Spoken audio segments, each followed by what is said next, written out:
রক্তশূন্যতা বাংলাদেশের প্রেক্ষাপটে ছেলেদের তুলনায় মেয়েদের রক্তশূন্যতা বেশি হয়। এর কারণ হিসাবে মেয়েদের বয়ঃসন্ধিকালীন সময়ে অথবা মেয়েদের প্রসূতিকালীন সময়ে এছাড়াও বিভিন্ন কারণে দেখা দিতে পারে। আজকে আমরা জেনে নিব রক্তশূন্যতা রোগীদের খাদ্যাভ্যাস কেমন হওয়া উচিত সে বিষয়টি সম্পর্কে।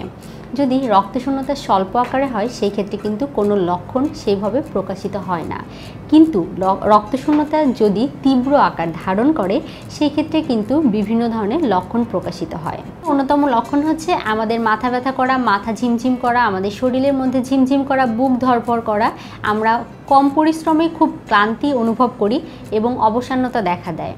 আর আমাদের স্কিনের মধ্যে আমাদের ত্বক বা মুখ ফ্যাকাশে রং ধারণ করে। রক্তশূন্যতার এই লক্ষণগুলো যদি প্রকাশিত হয় অবশ্যই একজনের চিকিৎসকের পরামর্শ নিয়ে আপনাকে প্রথমে আইডেন্টিফাই করতে হবে আপনার কী কারণে রক্তশূন্যতাটা হয়েছে। নানা কারণে রক্তশূন্যতা হতে পারে, তার মধ্যে অন্যতম হচ্ছে আয়রনের অভাবজনিত রক্তশূন্যতা। আজকে আমরা আয়রনের অভাবজনিত রক্তশূন্যতায় খাদ্যাভ্যাস কেমন হওয়া উচিত সে বিষয়টি নিয়ে আপনাদের সামনে কিছু পরামর্শ দিব। সাধারণত আমাদের শরীরে পর্যাপ্ত আয়রন জাতীয় খাবার যদি আমরা গ্রহণ না করি সেই ক্ষেত্রে দেখা দিতে পারে আয়রনের অভাবজনিত রক্তশূন্যতা, অথবা আমরা পর্যাপ্ত পরিমাণে আয়রন জাতীয় খাবার খাচ্ছি কিন্তু সেটি শরীরে শোষিত হচ্ছে না বা শরীর থেকে বর্জ্যের মাধ্যমে বের হয়ে যাচ্ছে। এ সকল নানা অজানা কারণেও কিন্তু আয়রনজনিত রক্তশূন্যতা দেখা দিতে পারে। আয়রনজনিত রক্তশূন্যতা দেখা দিলে আমাদের সর্বপ্রথমে যে কাজটি করতে হবে, আমাদের খাদ্য তালিকায় অন্তর্ভুক্ত করতে হবে আয়রন জাতীয় খাবারের উৎস। আয়রন জাতীয় খাবার আমরা সাধারণত দুটি উৎস থেকে আমাদের শরীরে পেয়ে থাকি। একটি হচ্ছে হিম জাতীয় আয়রন খাবারের উৎস, আরেকটি হচ্ছে নন হিম জাতীয় খাবারের উৎস। হিম জাতীয় আয়রন আমরা সাধারণত গরুর মাংস, খাসির মাংস, গরুর কলিজা, খাসির কলিজা, মুরগির মাংস, ডিম ইত্যাদি এবং সামুদ্রিক মাছ থেকেও পেয়ে থাকি।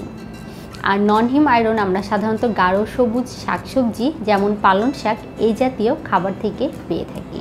আমরা যদি আমাদের খাদ্য তালিকায় নন হিম জাতীয় খাবার অন্তর্ভুক্ত করি সেই ক্ষেত্রে কিন্তু অবশ্যই সাথে এক টুকরো লেবু বা ভিটামিন সি এর যে কোনো উৎস রাখতে হবে, কারণ নন হিম জাতীয় আয়রন শরীরে খুব ভালোভাবে শোষিত এবং কাজ করার জন্য আমাদের ভিটামিন সি প্রয়োজন হয়। আমরা সাধারণত অনেকেই ওজন নিয়ে চিন্তিত বা বিভিন্ন ধরনের শারীরিক জটিলতা থাকে যেগুলোর জন্য আমাদের খাদ্য তালিকায় আমরা বিভিন্ন জাতীয় গরু খাসির মাংস বা গরু খাসির কলিজা অন্তর্ভুক্ত করতে ভয় পাই।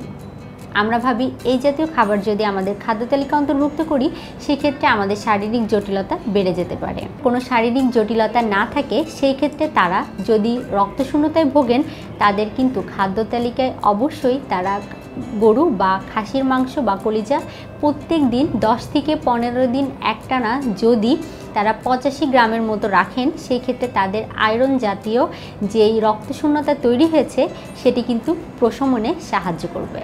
কিন্তু সেই ক্ষেত্রে রান্নার পদ্ধতিটা হবে স্বাস্থ্যকর, কারণ সাধারণত আমরা বাসায় বা দাওয়াতে খেতে গেলে দেখা যায় অনেক গুরুপাক এবং ভুনা করে আমরা সাধারণত গরুর মাংস, খাসির মাংস বা কলিজাগুলো খেতে পছন্দ করি। কিন্তু এই ক্ষেত্রে আমাদের অবশ্যই এই বিষয়টি খেয়াল রাখতে হবে যে রান্নার পদ্ধতি অবশ্যই স্বাস্থ্যকর এবং পুষ্টিকর হতে হবে। খেজুর আয়রন জাতীয় খাবারের কিন্তু একটি ভালো উৎস। পাশাপাশি আপনারা খাদ্য তালিকায় বাদাম রাখতে পারেন, কারণ বাদাম থেকে আমরা ফোলেট এবং পেয়ে থাকি ভিটামিন B6, যেগুলো সাধারণত আমাদের লোহিত রক্তকণিকা তৈরিতে সাহায্য করে থাকে। আমাদের শরীরে যদি লোহিত রক্তকণিকার পরিমাণ কম থাকে বা উৎপন্নই না হয় সেই ক্ষেত্রে কিন্তু দেখা যাবে যে আমরা হাজার আয়রন জাতীয় খাবার খেয়ে কোনো লাভ হবে না এবং রক্তশূন্যতা কমাতে সেটি কখনোই সাহায্য করবে না। সেজন্য খাদ্য তালিকায় অবশ্যই ফোলেট এবং ভিটামিন B6 জাতীয় খাবার অন্তর্ভুক্ত করতে হবে।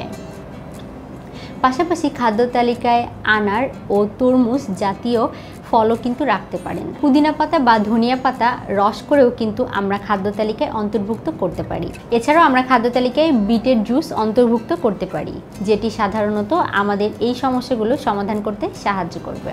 চিংড়ি মাছ আয়রনের অভাব দূরীকরণে সাহায্য করে। আমরা অনেকেই হয়তো জানি না যে কলা কিন্তু আমাদের জন্য এই ক্ষেত্রে একটি বিশাল ভূমিকা পালন করে। আমরা যারা ওজন নিয়ে চিন্তিত তারা কিন্তু একেবারে কলা খেতেই চায় না, কিন্তু আমরা যদি ক্যালোরি ব্যালেন্স করে খাই সেই ক্ষেত্রে আমরা প্রতিদিনের খাদ্য তালিকায় না হলেও কমপক্ষে আমরা সপ্তাহে 2 থেকে 3টি কলা কিন্তু খেতেই পারি। সেক্ষেত্রে এটি আমাদের এই সমস্যা সমাধানে সাহায্য করবে। এবং পাশাপাশি অবশ্যই পর্যাপ্ত ঘুমাতে হবে এবং আমাদের প্রত্যেকদিন পর্যাপ্ত পরিমাণে পানি পান করতে হবে। তাহলেই আমরা যাদের রক্তশূন্যতা আছে তাদের এই জাতীয় সমস্যা থেকে পরিত্রাণ পেতে পারি। এছাড়াও আমাদের হয়তো অনেকেই একটি বিষয় সম্পর্কে জানি না যে ক্যালসিয়াম জাতীয় খাবার এবং যে সকল খাবারে ক্যাফেইন আছে সেই জাতীয় খাবারগুলো আমরা যদি আয়রন জাতীয় খাবার খাওয়ার সাথে সাথেই গ্রহণ করি সেই ক্ষেত্রে সেগুলো আয়রন জাতীয় খাবার শোষণে বাধা প্রদান করতে পারে। সেক্ষেত্রে আমরা অবশ্যই আয়রন জাতীয় খাবার খাওয়ার কিছু সময় পরে আমরা এই ক্যাফেইন বা আমাদের ক্যালসিয়াম জাতীয় খাবার গ্রহণ করব। একেবারেই আয়রন জাতীয় খাবার খাওয়ার পরবর্তীতে আমরা এই জাতীয় খাবার গ্রহণ করা থেকে বিরত থাকব।